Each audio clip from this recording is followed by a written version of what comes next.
Shalom saudara, Bapak Ibu dimanapun saudara berada, apa kabarnya? Harapan saya semua tetap sehat secara jasmani, juga secara rohani, dan tetap semangat untuk kita membaca firman Tuhan dan belajar kebenaran firman Tuhan. Hari ini kita akan belajar Ayub 4, tapi sebelum kita buka firman Tuhan, mari kita masuk ke dalam pujian dan penyembahan. Mari kita worship Tuhan kita. Mari kita connect dengan Dia terlebih dahulu. Mari kita menyatu dengan hadiratnya. Mari kita cari Tuhan kita. Meradabasi kita, payaradabasi kita. Kami cari Kau Tuhan. Kami butuhkan Engkau Tuhan. We need you. Kau Tuhan yang hebat. Kau Tuhan yang besar, Kau Tuhan yang perlu.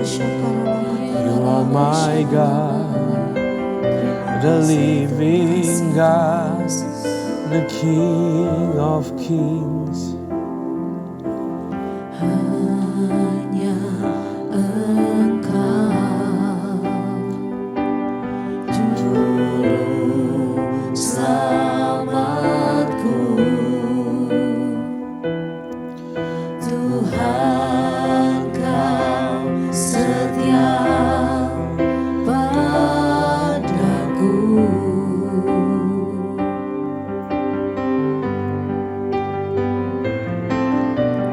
Yang ku pegang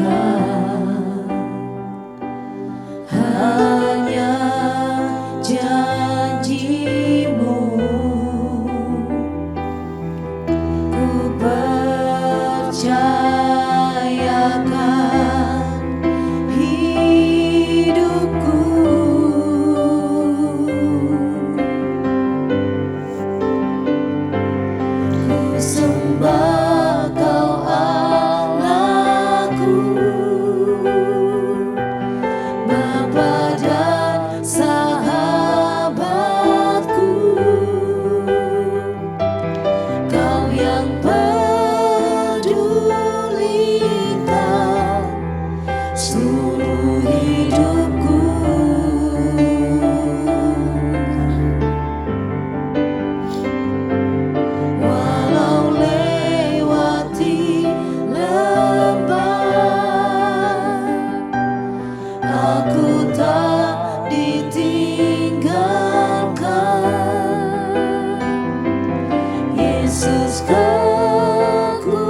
seluruh hidupku.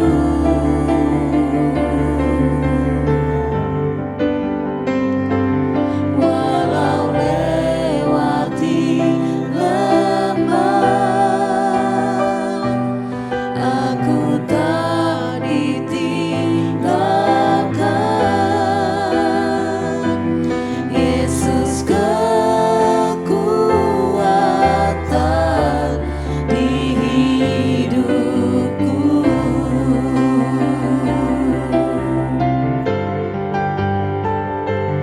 Ku sembah Kau Allahku,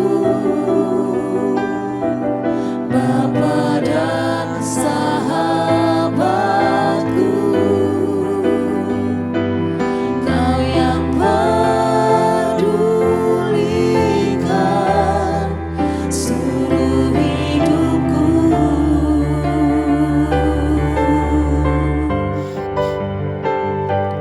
Walau lewati lembah, aku tak ditinggalkan. Yesus kekuatan di hidupku.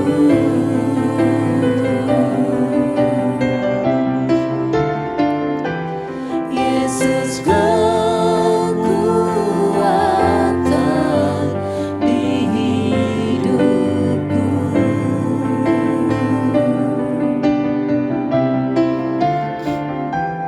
Yesus kekuatan di hidupku.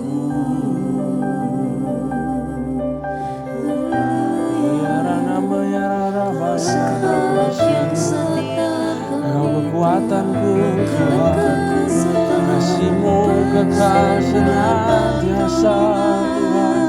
Oh, ya Rama ya Rama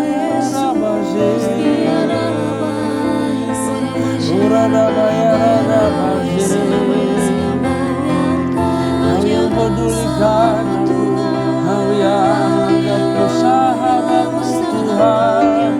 Haleluya, terpujilah Kau Tuhan, terpujilah Kau Bapa, Bapa yang hebat, Kau Bapa yang baik. Ya Rama ya Rama ada bayara layara nama nata yara da basi yara layara da bayara da basi ada bayara da basi kita kata yara da mata basi. Aku percaya Tuhanku ajaib, Kau turun tangan memulihkanku. Aku percaya Tuhanku dahsyat, Kau turun tangan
Haleluya.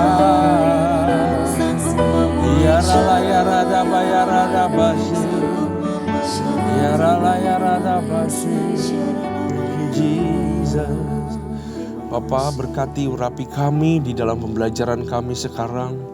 Berikan aku hikmat, kata-kata yang baru, kata-kata rema Tuhan. Sembunyikan hamba-Mu di balik salib-Mu.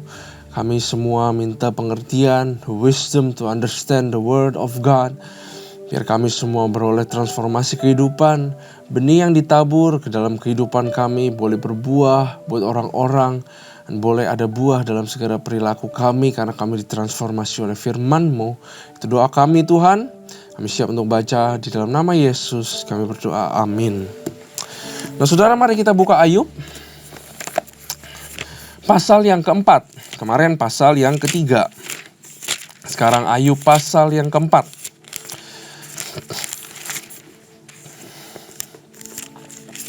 Saudara ingat Ayub 3? Ayub 3 itu adalah mulainya si Ayub mengeluarkan keluh kesah. Dan dia berkeluh kesah akan kenapa dia harus dilahirkan. Ya, dia balik ke belakang. Nah sebenarnya saat dia berkeluh kesah sudah ada teman-temannya Ayub di situ ya. Nah sekarang ada temannya yang ingin berkomentar saudara. Dari sini aja saya sudah dapat satu hal saudara. Bahwa kita gak bisa mencegah orang berkomentar di dalam kehidupan kita. Ya, segala sesuatu apa yang terjadi pada kita, orang-orang itu bebas berkomentar apa aja. Asal kita harus pandai pilah-pilah komentarnya. Ada komentar yang membangun, ada komentar yang sembarangan, ada komentar yang menjatuhkan, ada komentar yang gak ada artinya sama sekali. Kita harus pandai memilah-milah komentar. Kita harus pandai tutup buka telinga di dalam keadaan-keadaan seperti yang sedang Ayub alami. Karena itu saudara, sebelum mulai, apa yang sedang saudara alami, mungkin ada orang kiri kanan ya bebas komentar saudara. Tapi saya mau bilang bahwa apapun komentar orang, janganlah kita goyah imannya. Janganlah goyah pengharapannya. Tetaplah taruh pengharapan di dalam Tuhan. Tetaplah berharap kepadanya. Dan tetap pegang janji Tuhan sebagai deklarasi iman kita. Jangan juga jadi benci sama orang. Jangan terburu-buru percaya kata orang. Ujilah segala sesuatu di hadapan Tuhan. Ya. Nah saudara, mari kita mulai. Ayub pasal 4 ayat yang pertama. Di sini tertulis saudara di Alkitab saudara pasal 4 sampai 31. Ya, tadi saya bilang 31 32. Kemarin saya bilang 31 32 bahwa Ayub itu berbicara terus sama teman-temannya. Ayub itu mengeluarkan curahan hatinya begitu panjang, saudara. Nah, mari kita baca pasal 4 ayat 1. Elifas menegur Ayub. Kalau kita yang baca tahu konteksnya bahwa Ayub itu orang yang saleh, dari sini kita sudah tahu dia orang salah, ngaco ini. Ini Elifas menegur Ayub, apa yang mau ditegur gitu ya. Apakah Elifas itu nabi? Apakah dia dikirimin hikmat daripada Tuhan? Ternyata ada dosa tersembunyi dari Ayub ya. Nah makanya dari sini aja kita sudah harus hati-hati. Ya, hati-hati dalam menegur orang saudara. Elifas menegur Ayub. Maka berbicara Elifas, orang Teman. Kesalkah engkau bila orang mencoba berbicara kepadamu, tetapi siapakah dapat tetap menutup mulutnya? Sesungguhnya engkau telah mengajar banyak orang. Nah ini dia bilang dulu hal yang positif nih buat Ayub. Sesungguhnya engkau telah mengajar banyak orang. Dan tangan yang lemah telah engkau kuatkan. Orang yang jatuh telah dibangunkan oleh kata-katamu. Dan lutut yang lemas telah dikokohkan. Tetapi sekarang dirimu yang tertimpa. Dan engkau kesal dirimu terkena. Dan engkau terkejut. Untuk orang-orang yang berbuat baik pun bisa terjadi malapetaka. Ya, Tuhan itu mendatangkan hujan, artinya berkat, kepada semua orang.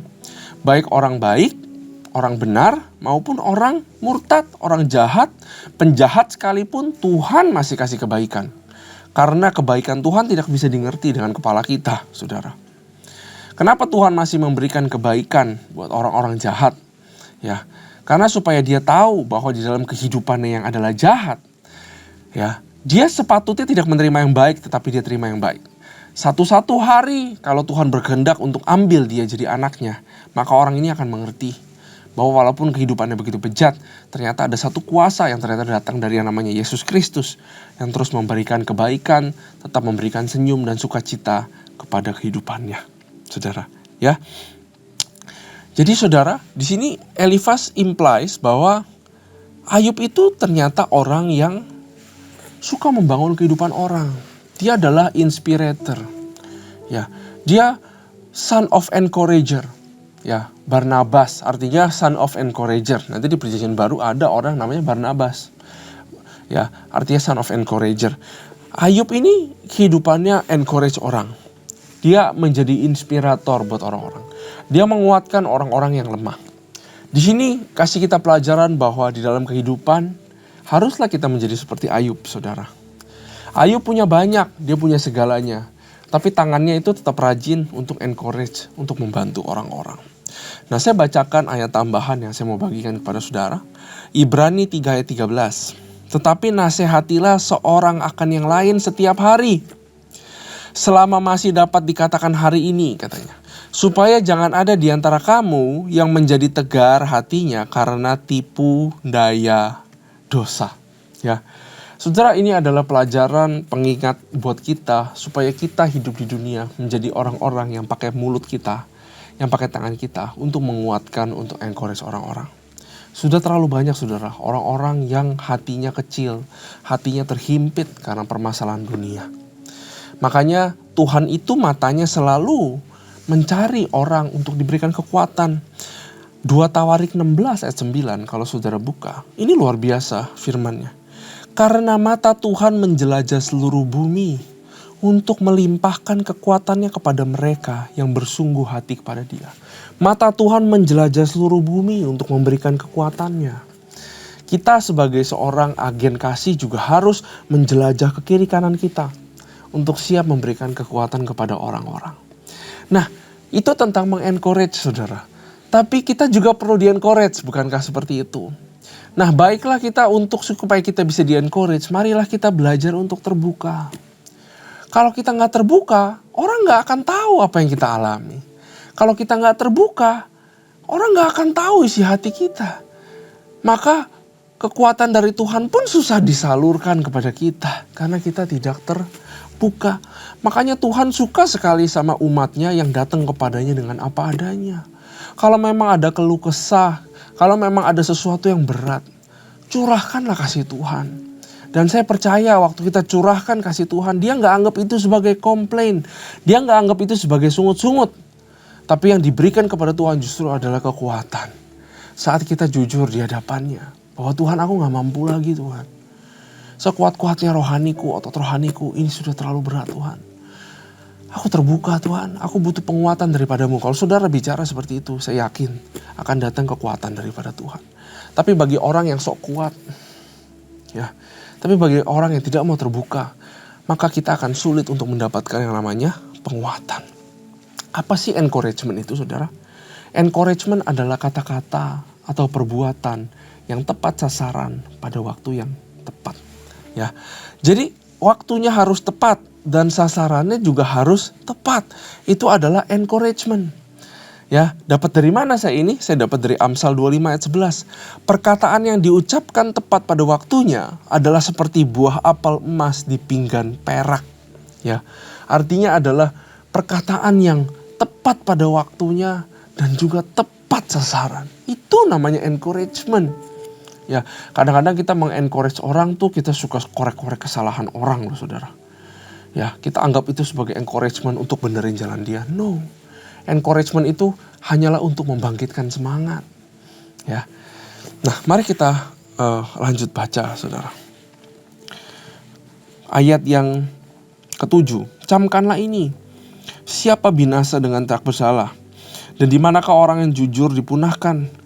Yang telah kulihat ialah bahwa orang yang membajak kejahatan dan menabur kesusahan, ia menuainya juga, katanya. Mereka binasa oleh nafas Allah dan lenyap oleh hembusan hidungnya. Singa mengaum, singa meraung.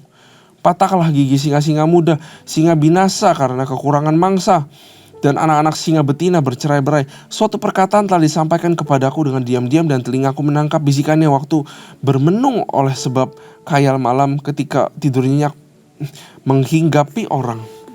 Aku terkejut dan gentar, sehingga tulang-tulangku gemetar. Suatu roh melewati aku, tegaklah bulu romaku. Ini dia, si Elifas ini bilang dia bahwa mendapatkan sesuatu yang cukup supernatural. Suatu pengetahuan yang supernatural. Ya, ayat 16, ia berhenti, tetapi rupanya tidak dapat kukenal. Suatu sosok ada di depan mataku, suara berbisik-bisik kudengar. Mungkinkah seorang manusia benar di hadapan Allah? Dia bilang. Mungkinkah seorang tahir di hadapan penciptanya? Sesungguhnya hamba-hambanya tidak dipercayanya, malaikat-malaikatnya pun didapatinya tersesat. Ya, kita bisa melihat bahwa knowledge Elifas sangat terbatas, saudara. Dia bilang, mungkinkah seorang manusia benar di hadapan Allah? Nggak mungkin. Kita semua kedapat dosa turunan. Tapi sayangnya dia terbatas. Dia orang perjanjian lama. Kita di perjanjian baru kita dibenarkan. Jadi kalau relevansinya ke sekarang, mungkinkah seorang manusia benar di hadapan Allah? Jawaban kita apa, saudara? Yes. Mungkin seorang benar di hadapan Allah, tapi bukan dengan kekuatannya sendiri, tapi karena darah yang tercurah, yaitu darah Yesus Kristus. Saudara adalah orang-orang benar, dan saya juga adalah orang-orang benar. Ya. Ayat 18, sesungguhnya hamba-hambanya tidak dipercayanya, malaikat-malaikatnya pun didapatinya tersesat. Lebih-lebih lagi mereka yang diam di dalam pondok tanah liat dan dasarnya debu yang mati terpijat seperti gegat. Di antara pagi dan petang mereka dihancurkan, dan tanpa dihiraukan mereka binasa untuk selama-lamanya. Bukankah kemah mereka dicabut, mereka mati tetapi tanpa hikmat. Nah, saudara, satu hal sebelum kita masuk ke Elifas mengingatkan Ayub bahwa, hey, kamu orang yang suka mengencourage orang-orang yang lemah. Mungkin kamu pandai menguatkan orang, kamu hebat untuk menasihati orang waktu orang kena kesulitan dan malapetaka. Ayub dikatakan seorang encourager, ya. Tapi ternyata saat Ayub mengalaminya sendiri, dia tidak mampu mengencourage dirinya sendiri. Ya. Mungkin karena cobaannya begitu berat. Tapi satu hal yang kita bisa belajar, saudara, menasihati orang, haruslah kita menghidupi nasihat kita. Kalau kita memberikan masukan kepada orang, jangan cuma teori. Jangan cuma pengetahuan belaka. Jangan cuma buat-buatan kata-kata demi semangat orang. Kalau bisa mengencourage orang yang keluar daripada pengalaman hidup kita. Ya, supaya kita nggak kecelek, saudara. Bahwa nanti sesuatu terjadi, kita nggak bisa menghidupi. Kok kamu encourage orang bisa, kamu sendiri mengalaminya, sekarang kamu begini. Gitu. Ya, makanya di dalam encouragement, marilah kita encourage orang sesuai dengan kapasitas kita saja. Nggak semua orang bisa dilayani, saudara. Ya, nggak semua orang consulting, yang mau consult ke saya bisa layani. Nggak semua orang saya bisa kuatkan. Ya. Makanya kita harus memilih, kita kuatkan orang berdasarkan apa yang sudah kita alami, berdasarkan revelation of God in our experience, supaya jangan-jangan kita dicobai sama iblis. Ya, kita hebat-hebat bilang, oh kamu harus ini, kamu harus itu, kamu harus ini, kamu harus itu. Giliran kita yang kena, kita yang babak belur, saudara. Ya, nah Elifas ini menegur Ayub. Ya, dia itu seolah-olah bilang kepada Ayub bahwa kamu mengalami ini pasti karena kamu ada sesuatu yang kamu salah sama Tuhan. Dia bilang, gak mungkin enggak soalnya. Pasti deh ada sesuatu yang kamu lakukan gak benar di hadapan Tuhan. Nah, saudara, ada hal yang kita bisa belajar dari Elifas. Yang pertama, Elifas itu tidak cuek. Ya, ini satu hal positif yang kita bisa belajar dari Elifas. Elifas itu nggak cuek. Dia itu nggak masa bodoh. Ya, dia itu nggak mementingkan dirinya saja sendiri. Dia niatnya baik, saudara, tapi terbatas memang. Dia mau coba bantu Ayub, tapi memang caranya mungkin salah. Karena dia menegur Ayub. Menegur itu kan seperti menghakimi sebenarnya. Tapi dia setidaknya dia tidak melipat tangan. Dia tidak cuek, dia tidak berdiam diri. Berapa banyak orang Kristen yang justru memilih berdiam diri. Gak mau repot gak mau susah. Saya gak mau tahu urusan dia, nanti saya kebawa-bawa. Nanti saya kebelit-belit. Ya, nanti saya ini, nanti saya itu. Orang Kristen gak boleh seperti itu. Kita harus, apabila kita mengetahui, kita tahu dia adalah teman kita, kita bisa melakukan sesuatu, haruslah kita melakukan sesuatu. Karena firman Tuhan bilang, jika seorang tahu bagaimana ia harus berbuat baik, tetapi ia tidak melakukannya, maka ia berdosa. Elifas tidak melipat tangan. Di dalam komunitas, selalu ada orang-orang yang memilih melipat tangan, masa bodoh. Itu namanya adalah orang yang suam-suam kuku. Ngebantu enggak, terlalu dingin enggak, terlalu panas enggak. Nonton aja, melipat tangan. Nah, Elifas tidak melipat tangan. Ya, makanya kita bisa belajar di sini bahwa di dalam komunitas kita, di dalam kita bergaul, saudara, apabila kita bisa melakukan perbuatan baik, marilah kita melakukan perbuatan baik. Caranya, asal kita punya hati, saya percaya Roh Kudus akan tuntun kita caranya. Ya, yang penting hatinya mau melangkah dulu untuk reach orang, saudara. Caranya Tuhan akan equip. Kalau caranya kadang-kadang kita salah pun tidak apa-apa, namanya pembelajaran. Seperti Elifas, dia nggak cuek, tapi ternyata dia kelewat batas, saudara.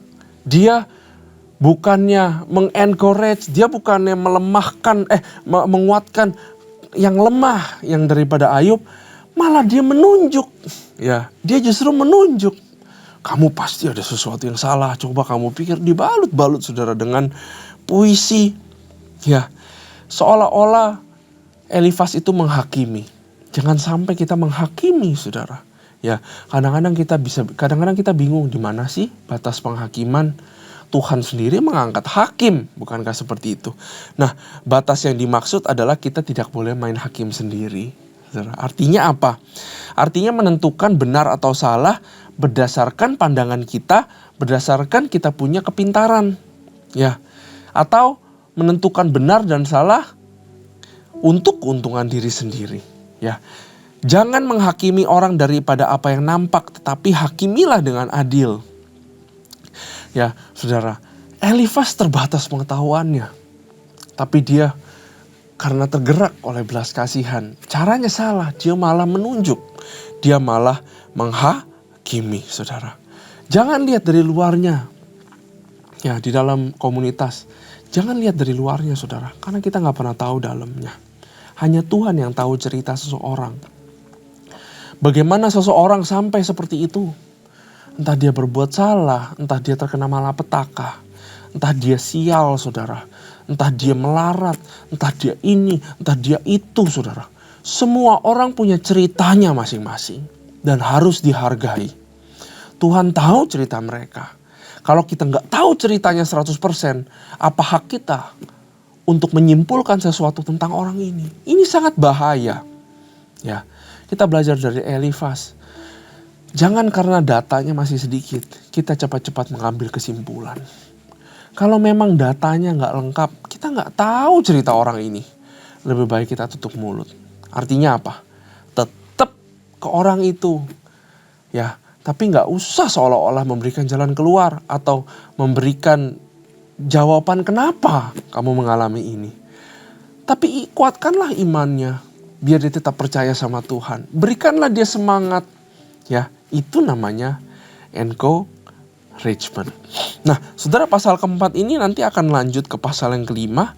Masih si Elifas terus berbicara sesuatu. Karena itu kita telah belajar beberapa poin pada hari ini. Nanti kita akan lanjut di pasal yang kelima untuk lanjutan daripada percakapan antara Elifas dan Ayub. Ya, saudara, kita telah belajar banyak tadi tentang jangan cuek, tapi juga jangan kelewatan batas sampai kita menghakimi. Ya, dan kita belajar yang namanya encouragement, dan kita juga belajar bahwa jangan sampai kita kecele sendiri, jangan sampai kita dicoba iblis sendiri. Kita hebat, teorinya ini itu segala macam, tapi kita tidak menghidupi teori-teori tersebut. Ya, jangan sampai kita tahu banyak firman Tuhan, tapi kita tidak menghidupinya. bisa jadi iblis bisa mencobai kita dan kita bisa jatuh. Amin. Terima kasih Tuhan buat firman ini. Kami bersyukur kami dapat banyak hal yang luar biasa daripada-Mu, Tuhan. Berkati kami semua untuk lanjut ke pembelajaran besok hari, Ayub pasal yang ke-5. Terima kasih Tuhan, terima kasih Bapa buat berkat-Mu, buat pengetahuan, for your wisdom. Di dalam nama Tuhan Yesus, kami berdoa, haleluya, amin. Tuhan Yesus memberkati.